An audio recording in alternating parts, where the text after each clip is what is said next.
Welcome back to Faith and Fire. Today, I have the privilege of sitting down with a woman who is actively making history in her own right. Yes, I said it. And so, in honor of International Women's Day, which is just around the corner, I'm going to talk to a woman who is making history in her own ways and making strides within her industry in the AME Church. So Dr. Joy, who you've met at a few other episodes, you might have met her here or there. She is a presiding elder in the AME Church, and it is a fairly male-dominated field, but I'm going to let you tell them. It's really amazing what she's done and how she's grown in her field. And so today we're going to talk about what is it like to be a woman in ministry? What is it like to be in a field that's mostly male-dominated? And some people have some really strong feelings about women being in it.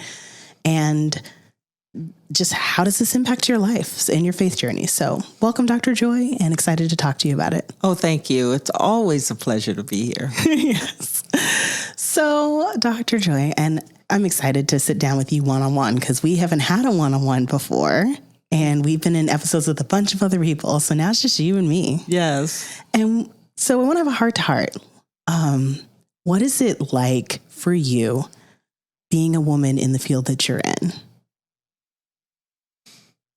That's a really good question, but it has its own journey. And so I can say unequivocally that it feels pretty good. Yeah. It didn't always feel pretty good. Okay, tell me more. So I actually heard the call to ministry back in my 20s. Mm-hmm. But I happened to look around and see how the few women that were in ministry, how they were being treated and disregarded. I'm like, yeah, no, that's not for me. God, whatever you want me to do, whatever else you want me to do, I'm willing to do. But that, At that time, I had a high need to be liked. Ooh. Yeah, I did. And so some of our own personal stuff get in the way of us saying yes to God.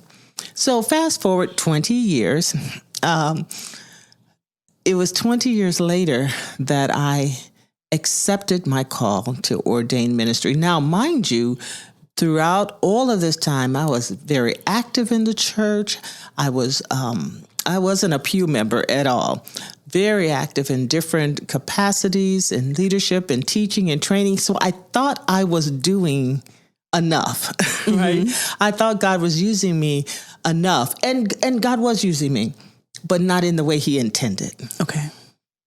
And so when I finally accepted my call to ministry, I had grown past the caring about what people thought about a woman in ministry, because I'm a woman who happens to be in ministry. Ooh, I like that. Yeah. God called me into that. I'm not the poster child for women in ministry. God let me know that too. Like, you don't have to go around and just beat the bandwagon for get women in ministry. Do the work. Yeah. And open the doors. Okay. So you are a woman who happens to be in ministry. I like that. Like, you show up as a woman first. I do. And that was different for a lot of people to take, and different in terms of, I like color. I like, I like femininity, yeah. And that's who God made me to be. So why would I have to show up acting like a man? That's true. To do what God called me to do in the body that God called me to do it in. It's funny you talk about the attire, right? So I think of the standard attire. You mean your male counterparts aren't wearing pink suits, they're not wearing, you got the heels in the pulpit, you got the colorful suits. And I'd say we're a little bit more casual now post-COVID, but you definitely see a lot of black and blue suits, or just straight up, the black shirt with the little white collar poking out. Like, you see a lot of just standards. So I could see where you could really stand out if you come at it with some color and some pizzazz and some heels with some sparkles. And oh, I love sparkles. Yes. But I like clerical collars too. Yeah. So I think that it all has its place, and it doesn't take away from me doing the work of ministry, because that's who I am. That's not just something I do. Okay. You're just it's who you are. It's not just something you do. I like that. So I get to show up authentically me. And it took a while. Don't get me wrong. Where I am today in this version of me in ministry is so much healthier than when I started, because I was still kind of a people pleaser. And you can't be a people pleaser in leadership. You can't. No. And I know there are some people out there listening to this already who are like, hey, man, I'm struggling with that right now. So how did you get past that need to people please and be liked? Like, what were some of the things you did or some of the aha moments that you had that helped you get past that so you could really show up fully in who you are today? So, what that looks like is sometimes you get to churches and people have been there for a long time. They've had a long history of power, and power being they got to make the decisions and they got to tell the pastor what to do. And I'm like, okay, but God didn't give me that ministry. So that's what it was. I had to be clear in my mind. What is it that God has called me to do? And because when I finally said yes, my yes was this: God, where you need me, I'll go. Whatever that looked like. And so I also adopted the same philosophy I had when I was in corporate, that have skill will travel. Okay. And that means that you're gifted with this set of skills or in this body that somewhere in this universe, God needs to use it. Okay. And so wherever that is, gotta open the door, but you have to be in tune with the spirit and the flow. Because sometimes doors open and you're not supposed to go in there. Clearly, you're not supposed to go in there. But other times doors open and you don't want to go in there, but you're supposed to be in there. Okay. So it's almost like the willing spirit. You came at it with a willing spirit, and you were focused on the gift that you were bringing to the table and allowing God to use it in the way that he wanted to. And that almost didn't leave room. Like, your mission was bigger than your fear or than your need to be liked. What you were up to was bigger than your need to be liked.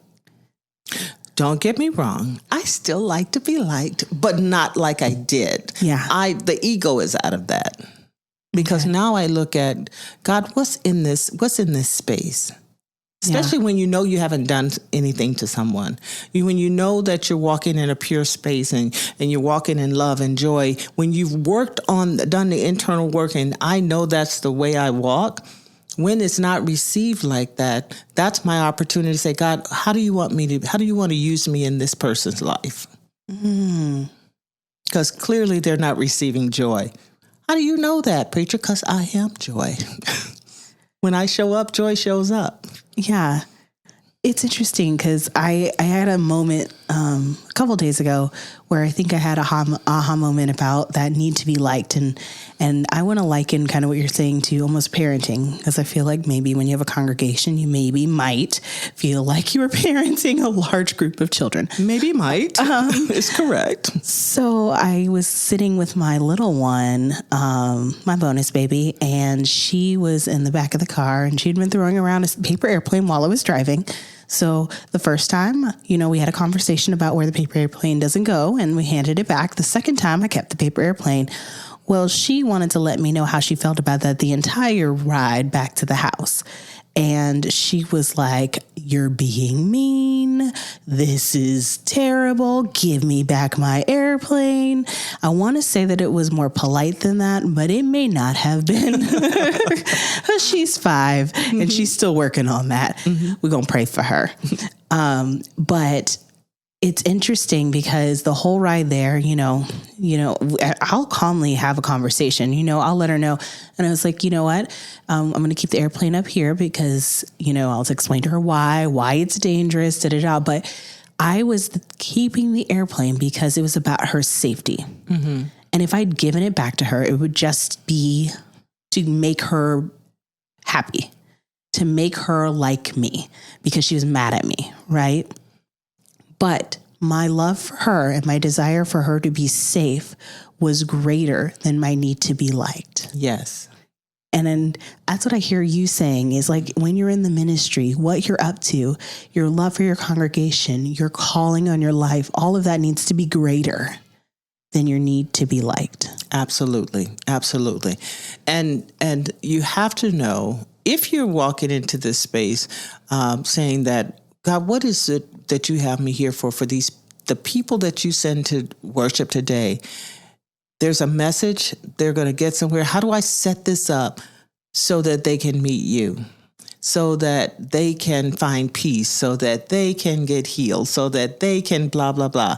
Whatever it is that they need. People come to church. It's for the fellowship, but people come with a real need. Sometimes they can't identify it, and that's okay.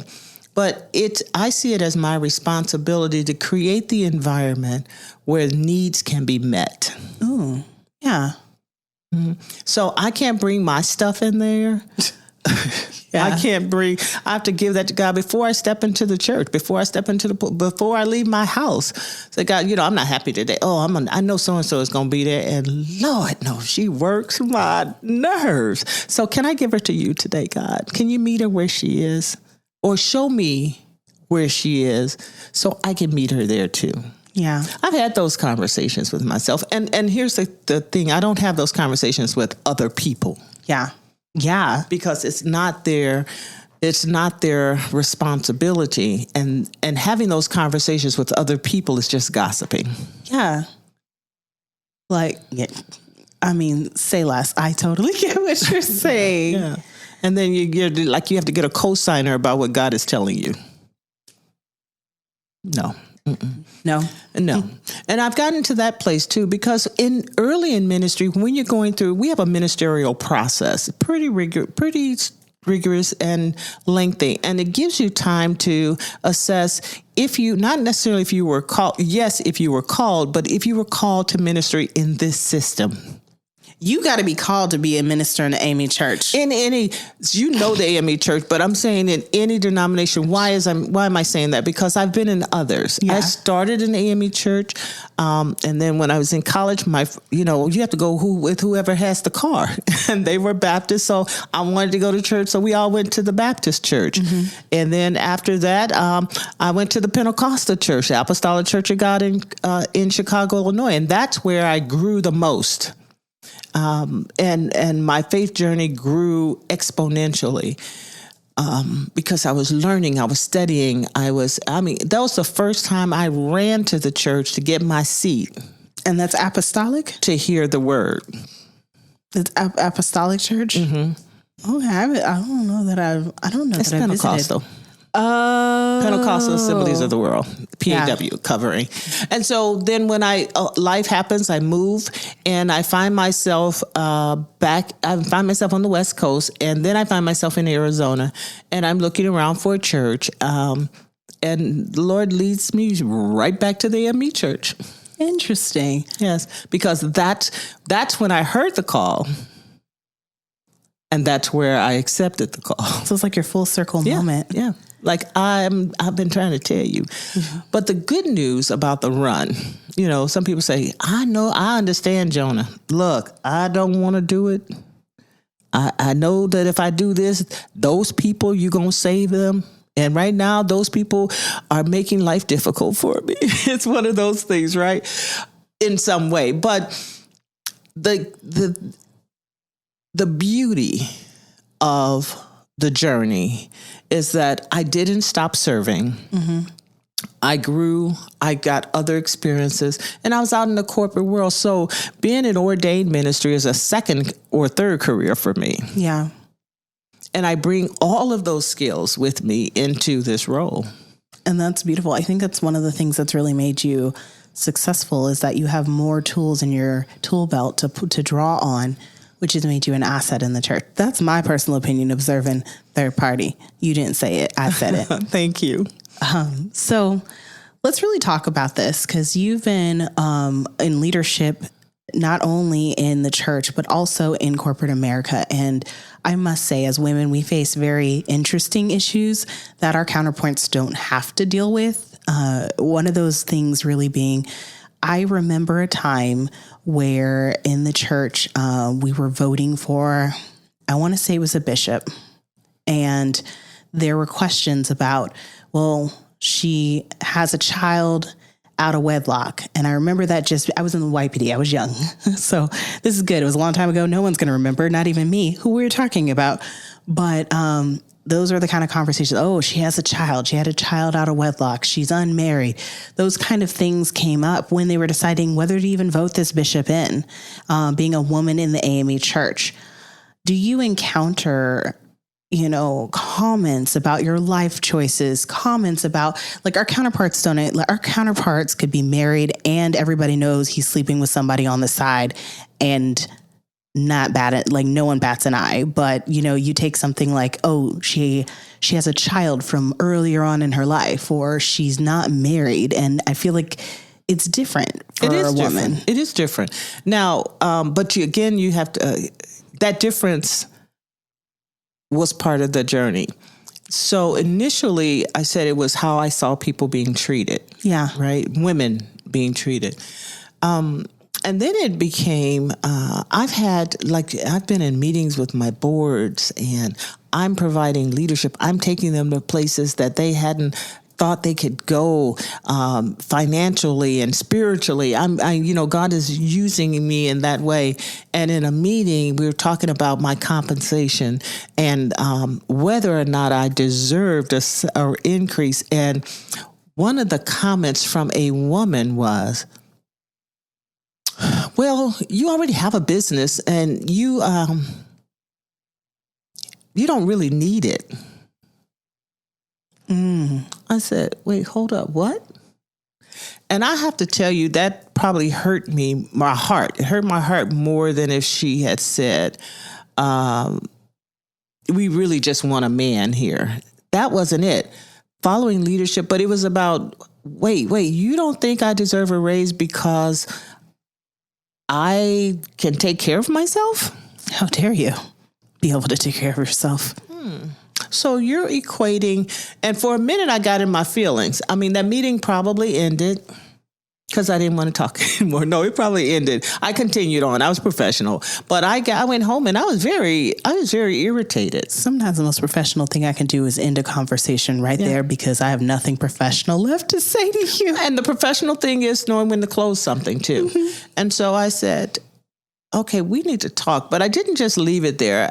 Now, mind you, this person is doing very well for herself. Yeah. So was it you didn't want me to do well either? Or like, what was that? Yes. And so I just knew it was something because it wasn't about how I was leading the church. Yes. And so you either ask or you assume. Yeah. And initially I just assumed, and then I went home. And when you assume, there's no place to go but in your feelings. Yeah. And then I finally said, I think I just need to have a conversation with her. I need to understand where that thinking comes from. Right. Yeah. So what'd she say? Well, we got past it. Uh-huh. It was some time ago. Go back. I know, go back. I want to know what she said. What did she say? I don't remember verbatim, and I don't want to put words in her mouth, but suffice it to say, we had a very calm conversation, mm-hmm. and it was basically saying, no, I'm not saying you're not worthy. I'm just saying I just didn't think you needed it given where we were in our finances. I said, those are two different conversations. Mm-hmm. Because have I not helped in our finances partnering with this church by not taking a salary in the beginning? I know where we are. Yeah. It's so interesting because I feel like you see this in corporate America, you see it in the church, you see it in lots of places. But I feel like when you have these conversations around men, it becomes not about them personally. It becomes about like, oh, you're doing a great job in your work. You're contributing this, you're da-da-da. And those are the merits that we're balancing or that we're weighing. But then when it becomes a woman, it becomes about, okay, well, what is she doing in her personal life? Is she married? Is she da-da-da-da-da? And these are things that it's like, why is there that delta, whatever environment you're in, when you're talking to a woman versus when you're talking to a man? Yeah, and that's socialized. Mm-hmm. I confess that I was married prior to this marriage. And the reason I did was because I had accepted my call to ordain ministry, and there was just some gunkiness going on in the church, and people were saying, well, now that you're a woman in ministry, you need to be married. You need to be married. You need to be married. Yeah. So not knowing what I had stepped into, I'm thinking, okay, I guess I need to be married. Yeah. Somebody asked me to marry him. I said yes. Well, it wasn't that simple, but the essence was that the things that we hear, if you don't have godly, wise women who have paved the way before, speaking into your life in loving and kind ways and encouraging ways, not just trying to get you to do what they did, because, it's like pledging. I was pledged, so I'm going to pledge you. It's some of that, too. No, I know what that's like, and no, we're not doing that. But it's a more difficult way because you don't know. You don't know how you're supposed to be. You just know. I just knew. I finally said yes. Okay, God, I don't know what I'm saying yes to, but here I am. Yeah. And then you start hearing these things. Okay, well, now that you said yes, you need to do this. Okay, well, let's do this. Well, now that you've done that, you need to do this. Did you have a lot of women as role models who were available in the church at the time that you came in? Not inside my conference. Not in your conference. Wow. So, and then I look across the conference now and I see a lot of them are your daughters in Christ. You are the mom that keeps giving because every third person says, oh, mom. And so, OG mom over here. This is my real mom. This is my mama. Wow. I can't imagine what that's like though. Like, you are now somebody who is mentoring and guiding lots of young women in the ministry. And I think of how strong the Women in Ministry organization is within it's not even AME. Is it in the AME church? Yes, it is an organized body in the connectional AME church. In the connectional AME church. Okay. And I think about how that strong is. I can't imagine when you first came in, it just wasn't there. And it wasn't like, well, the organization might've been there, but that the number of people and you said in your conference, the conference is huge. So the conference is like five states. 5 states. So in 5 states, there weren't a lot of women that you could reach out to or that, were really an example. Because there really weren't a lot of women pastors in our conference. Yeah. So aligning myself with the organized women in ministry was helpful to me, although I was advised not to do it. Yeah. You don't need that. You don't need that. There's just a bunch of women who, are trying to find their place. I'm like, then that's probably where I need to be. That's what I'm trying to find my place too. But that's what I was told. And so when I went in there, I remember vividly, I was just inspired by their caliber of professionalism. I was inspired by what they had gone through. Yeah. So that I can be where I am. Yeah. And I was also, my heart was saddened because some of them had to go through that which I didn't want to go through.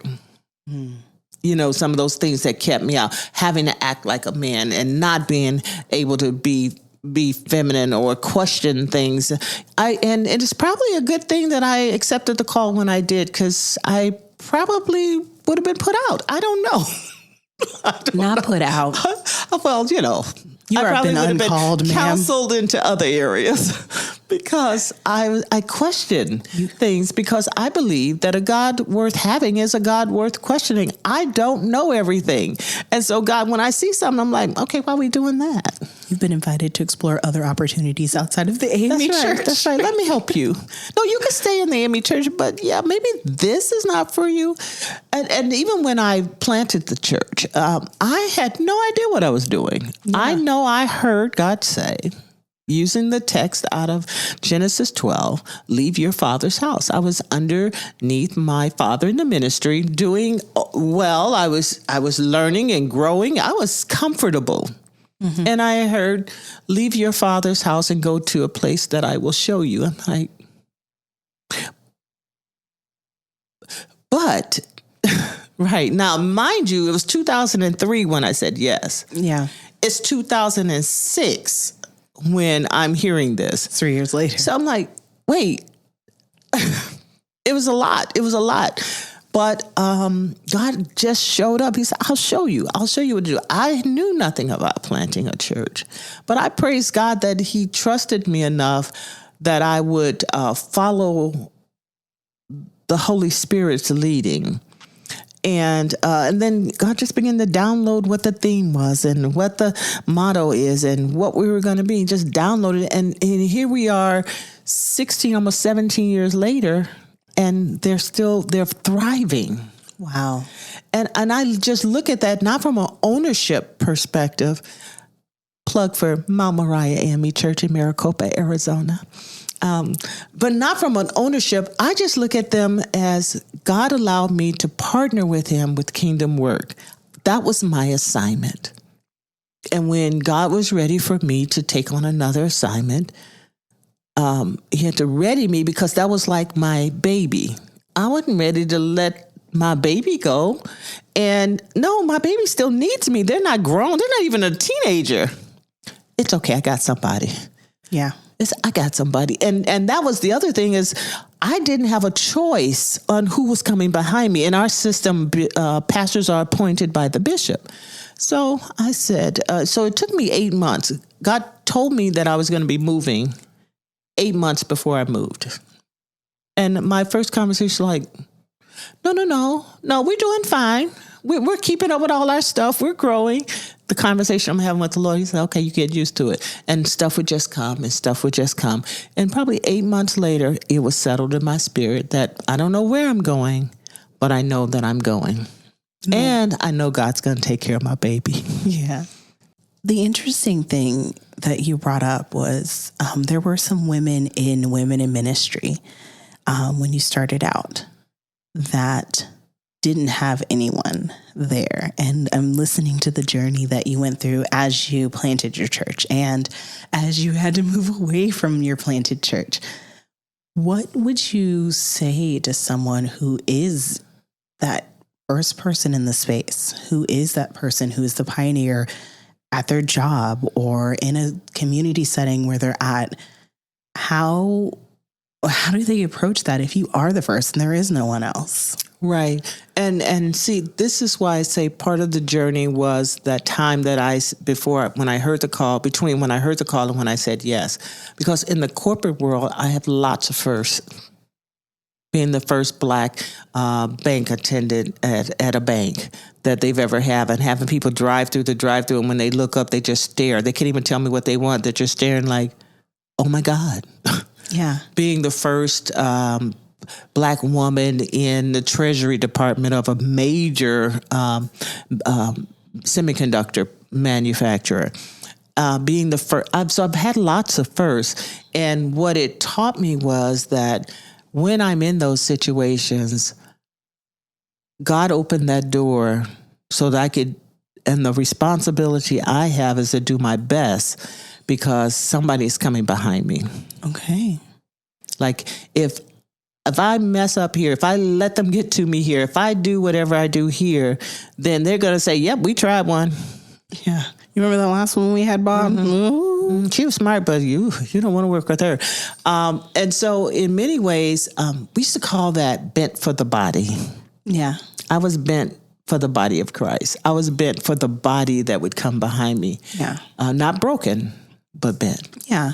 So what advice would you give somebody in that situation? You may have to go outside of your the immediate place where God has you, because there is someone else doing what you're doing. Okay. It may not be there, but there is someone else. And in the age of social media, there are lots of groups on, you can Google women who are CEOs for the first time. Yeah. And something will come up, and you may not know them, but you get to know them. And sometimes that's a safer space because you all are there for the same purpose. Yeah. Right. There's no judgment. It's just like, come on in. Yes, let's learn from one another. And then you ask God to lead you to those spaces. Like, I need some help, God. Where my help? Yeah.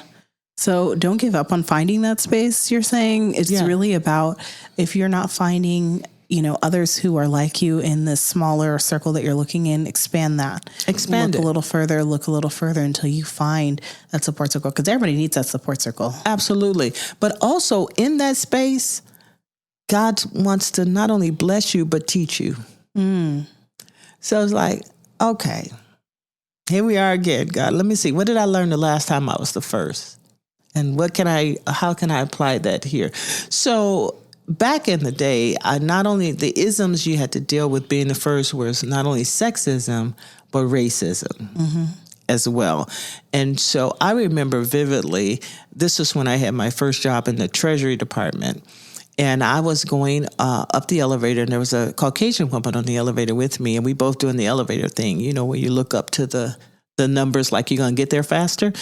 Well, we both were going to the 11th floor, and around the 7th floor, she says, "Whose secretary are you?" Oh, Mom. I said, well, I'm not. I don't think I'm no one's secretary. But by the time I got to think and then answer, now we're at 11, pretty fast elevator. We get out, I meet my boss, who is the treasurer, right? And we're going around. I'm a treasury analyst, and we get to meet some of the people in the department. We get to this one desk, and I look at her, and she looks at me, and he introduces her to me. This is your new boss. I'm her new boss. That's fun. How'd that go? It went well, because I said, "Oh, so good to meet you." What did her face do? It went red. It went red. But I would never call somebody out because the lesson was obvious. Yeah. There was nothing I needed to say. Right? No, I'm not. As a matter of fact, oh, you work for me? But I'm not going to hold that over you, because you got your lesson, and I didn't have to do it. See, sometimes I just got to catch the looks. Sometimes the looks get out before I do. Like you say, Oh, yeah, what? my face is not delivered yet. I do not have a poker face. She said, whose secretary? Whose secretary are you? Excuse me, ma'am. But later, and in her own way, so this is where you have to give people grace, because she came back and in her own way, she says, "I'm sorry, but you're just so, over time I found you're just so articulate." I said, compared to what? Oh, no, she didn't. I said that. I know. Yeah. I'm laughing. Because I'm a disruptor. Yeah. Not in a negative sense, but I need you to hear what you're saying. I got questions. Yeah. Compared to what? So what'd she was say? like, I wanted her to say, "Blacks I know," or "Blacks I've heard about." Now, you know with your whole heart she wouldn't go say that out loud. But that's what she was thinking. I just needed her to speak what she was thinking, because there was no judgment there. Let's just get the elephant out the room and then see how we can work together. Now, is this how you ended up in HR? Yeah, I did. But I loved it. When I look back on my journey, I've loved it. Has it always been peaches and cream? No. Have I experienced sabotage? Yes. Yeah. I think. But has God not brought it back around? Ooh. Yes. That part. Like, you don't have to fight his battles. He got you. And it's like, you just sit back and wait. Now I pray, it's like when people do something to me or say something about me that I know is not true, I'm like, God, just be merciful. And it's not even about vengeance. It's just people who are sowing discord into your life are also probably sowing discord other places. There's other stuff going on with them. Like, it's not just you. And so it's interesting because it's not even about you wanting bad things to happen to them. It's just, it seems to come around because if they're sowing discord all around, at some point that reaping is going to happen. It is. But even more, so this is where we take it up a notch on a spiritual level, up a notch, is I'm clear that I'm walking in the light. Walking. No, just kidding. I love that song. No, I love it. Okay, and your turn. No. So I'm clear, but I also know that the darkness doesn't like the light. So it may not even be me. It may be what they see in me. And I can't help that, because if we come into a space where we encounter one another, it's because God has decided that one or both of us are about to have an experience. One or both of us are about to learn something for our highest good. You're going to learn today. For our highest good. And it may be compared to what? Or it may be something where God provides the judgment and I don't have to judge.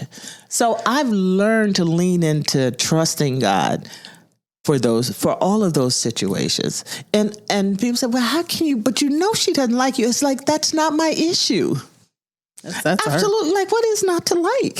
Yeah. And I say that in jest, but you have to get to the place where you know that if you say that I'm made in God's image, if you say that I am the apple of God's eye, if you say that I am a fearfully and wonderfully made, at some point you got to believe that. At some point. I love that. And I love the lesson in not just the point you just made, but also the story behind kind of what led to it is that, you have to hold space, especially being a woman and sometimes being the first in a room or maybe just being one of not many in a room. Mm-hmm. You have to hold space because sometimes people are going to come with their own judgments, their own idea of what that should look like. And you hold space for them to learn, to grow, to mature their understanding. Absolutely. Because it's probably as hard for the ones who are flailing, it's as hard for them, for you to be in that space as it is for you, if not worse. Yeah. And then what I learned is they don't have anybody coaching them. Yes. Right? They don't have anybody telling them, you don't have to do it like that. Or because when you do things that's out of character, people say out of character, your body can't really feel good about that because there's no alignment. You're not authentic and you're just doing stuff. And then you don't like the way you feel when you do it. Then you get mad at the person that you did the behavior to who then made you feel like this and you don't like the way it feels and you project that on them. But it's really about you not being authentic and in alignment with yourself. Mm-hmm. Yeah. But that's a journey. It is. It's a journey. So what would I tell my younger 30s and 40s and 50s? Because all of them are younger. What would I tell them? I would tell them, don't worry so much about the image or trying to make a name for yourself. Mm-hmm. Just do the work. Gotta make a name for you. Gotta open a door for you. Gotta close the door for you, but you have to be willing to say yes. And your yes has to mean something to God. God has to be able to trust your yes. Now, did that mean that I was going to pastor a number one church, a mega church? That's not my call. Yeah. And if truth be told, on the churches that I have pastored, it's like if I exponentially increase that, no. That's a whole lot of personalities. It's a lot of sister so-and-sos. That's a lot of personalities. And the men, then the men get nervous sometimes because, especially if there's a husband and wife, unless they're secure, because there's nothing I do. Sometimes you just show up and people are like, they're making up all this narrative about why you're there and what your purpose is for being there. And then how that impacts them is like, all of that is false narrative. Yeah. Have you ever had somebody who, when you came to a church as a woman and a pastor, who just struggled with the concept of you being a woman in the pulpit? Absolutely. Absolutely. And I thank God that I've had conversations with some of them. Like when I got my second charge, it was a lot of the people left for various reasons. Some left because the previous pastor left. Some left because they heard a woman was coming. Some stayed because they heard a woman was coming and it was novel. They wanted to see and then some stayed because they wanted to watch me fail. Okay. Yeah. So I tie then while you'd watch me try to watch me fail. That's right. How do you know that? Well, it hits my spirit, but that just means I need to love you differently because you're here for me to show that to allow God to work on me to love those who don't want me to love them. Ooh. I can't take that assignment from you. Yeah. I just got to do the best I can do with my assignment. Mm-hmm. But yeah, I've had people. One lady in particular that stayed, there was a couple situations like this, said, I was going to leave because in my family, we don't have women in ministry. But I talked to my auntie and I was like, but she can preach. I mean, I like the way she preached. She says, so why are you leaving? Because she's a woman. Okay, so why are you leaving? But if you don't have that kind of counsel, she stayed the entire time and became not only an advocate, but a leader in the church. She just had not been exposed and had listened to the noise on the street. Yes. She grew up in a tradition that didn't honor women in ministry in that capacity. And sometimes when you grow up in something, that's all you know. So when you're presented with evidence to the contrary, your brain has to really quickly think about, am I going to throw away all that I know for this new thing?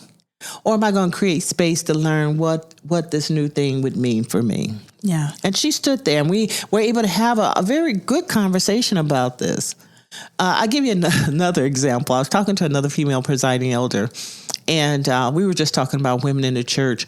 And please, this is not all of them. There have been some extremely supportive women in ministry while I've been in ministry. But this, she explained it like this. She said, here's the thing. Women are women, and they're used to using what they have to get what they want. Mm-hmm. Think about that. Oh, I didn't have and to. And she said, so when a man is in the pulpit, a woman, if she wants something, whether it's a position or whatever she wants, she knows how to use herself to get it. That doesn't mean sleeping with everybody, but she knows how to use her women. For a woman up there, it won't work on them. Nope, you're not interested. So unconsciously, there's a battle because what I know to work doesn't work on you. So how am I going to get to you? Yes. How am I going to get what I need from you? Yeah. So I was like, wow, I never thought about it like that. I chuckled, but I was like, there's so much truth to that. Uh-huh. And you just have to give women grace. I love women in the church. I love men in the church. I just like the people, period. And I've gotten to the place where I just refuse to get bent out of shape about this journey because I ran too long. My yes was too solid. And this phase of the journey, I see too much impact of how God is moving in my life and using me in the lives of others. How dare I go against what God has decided? How dare you go against what God has decided? So you went with it. I leaned in and I'm excited about it. And in this role that I'm in now, as a presiding elder, that came with, I ain't paid enough dues. I'm good. It was just a lot of stuff. And, but one thing I keep hearing my bishop say is just do the work. Just do the work. So I'm like, I'm going to do the work. Not the bare minimum. Mm-mm. I'm going to look and see where my skills are really needed. And then I'm going to do the work. I think that's one of the coolest things you brought to your ministry, and that I've heard people really resonate with, is that you bring excellence, and you challenge people to bring excellence as well. We don't do things without excellence. And some people have never heard that message, especially not in the church, where it's like, oh, we're all volunteering. We're just going to give what we can give. No, we give excellence. Mm-hmm. Even if it's, just because you're not getting paid for it doesn't mean you don't give it your all. Especially, this is for God. It's for God. Don't do it. Don't do it if you don't want to. Don't give it if you don't want to. It's not going to bless you. It's not going to bless me. God doesn't need your money. He needs your heart. Yeah. And I think that right there, and just how different that is from some of the other thoughts that are out there. That diversity of thought is why we do need women in these spaces. Mm-hmm. And it's not that men can't think a certain way or don't come with a certain set of skills, but there, especially when you talk about the generation you come from, there were very defined ways that different genders were raised. And it's not universally true, but much more true for your generation. Yes. And so when we think about now the skills that folks from your generation, which is the predominant generation that's leading the church right now in the AMA church, bring to the table, it's so important that we get some diversity in there, because there is a church out there that needs to hear that excellence message, or needs that skill that you bring. Maybe it's attention to detail, because I don't know, but sometimes not everybody has that skill. But that diversity of faces, thought process, ways we were raised in the church is going to only make us collectively better. Absolutely. Absolutely. The mosaic that God has created is not accidental. Yeah. We just got to figure out how to use it. And I think my thoughts are like this. I love jigsaw puzzles. There's a picture or a vision, right? And then there's all these pieces that some seem to go together, but they really don't. And others, and so you find the ones where this corner might be right there, or that color looks like it's blending in over there. And that's how I look at the church. Like you're not a corner piece, but you might be the piece right in the middle, the last piece in the puzzle, the piece that folks keep looking for. You're the bright, sparkly piece. Yeah. I like it. Okay. So if you were sitting across from somebody who is one of the first in their space, who may be a woman coming into ministry, maybe a woman already in ministry, maybe someone rising in their business, right? A woman leader in the entrepreneurial space, maybe. What would you say to them as we approach International Women's Day and we really take the moment to reflect and think about all that we bring to the table that's unique? Yes. I would say embrace it. It's not by accident that you're there. Embrace it and see, not you're there to give, but you're also there to receive. And sometimes we have a hard time receiving, but just embrace the space, the moment in time, and learn all you can learn from that space. It may be how to have more patience. It may be how to deal with diverging thoughts. It may be how to deal with undermining. It may be how to encourage somebody who's ready to give up. It may be, but it's all in that space where you're the first. Yeah. Right? And none of that is about you. Nope. So it's like, okay. All right, God, I don't like anything about this for me. I don't see nothing in this for me. So obviously you have me here for some other people. Send them to me so I can get this assignment over.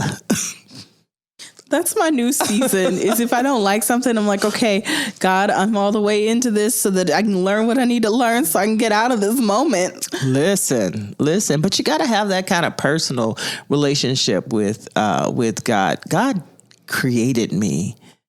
God knew my experiences, my homeless experience, my project experience, God knew all of those experiences would allow me to be able to speak into people's lives and help. See, someone just perked up. They were like, she said, wait, hold on. Let me rewind it and then listen again. She said what? I did say that. Rewind it and listen again. But that's another conversation. But I'm just so grateful, Jessica, in the space that I'm in right now. I am just so incredibly grateful that God trusted me enough. Yeah. To have me in this space. Out of all the craziness and the mistakes I've made and the judgment that I had early on and the no's that I've given God, the patience that God has had with me. Wow. To then get me to this space. I'm just incredibly grateful and thankful. That's beautiful. I'm grateful for you and what you're doing in this space. You definitely bring a light and a joy to this conference. And I'm grateful that there are a lot more women in ministry who, because of you, can look at someone who's succeeding in this space and not feel alone. They have someone they can go to who is not only thriving in their own right, but willing to be a mentor and a friend to anyone who reaches out. That's the piece. Please reach out because I don't want to. You can misread somebody's face and think that they need your help. And you walk up to a girl, you look like you need help. I'm here. I'm here for you. And they're like, I just slammed my finger in the door. What kind of help can you get? Take me to the doctor? What you going to do? So what I'm saying is ask God because you cannot help everybody. That is a lesson I had to learn too. Because I thought it was my job to help everybody. and sacrifice myself. Yeah. But ask God, you have me in this space. What do you want me to do? How do you want me to show up? Just do the work. And secondly, the people that you want me to impact for your glory, send them to me. Send them to me. And let me recognize them. Yeah. Because a lot of people will be drawn to the light. Yeah. But they may not all be all the people that you're supposed to help that day. It's beautiful.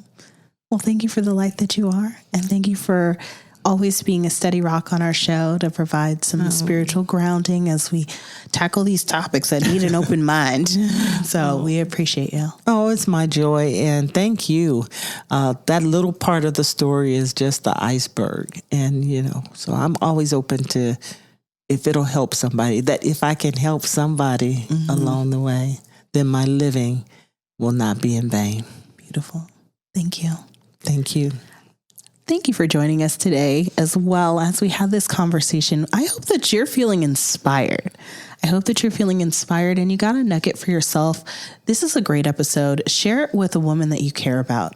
Help inspire them. There may be times when they are walking into a space where they may be the only one.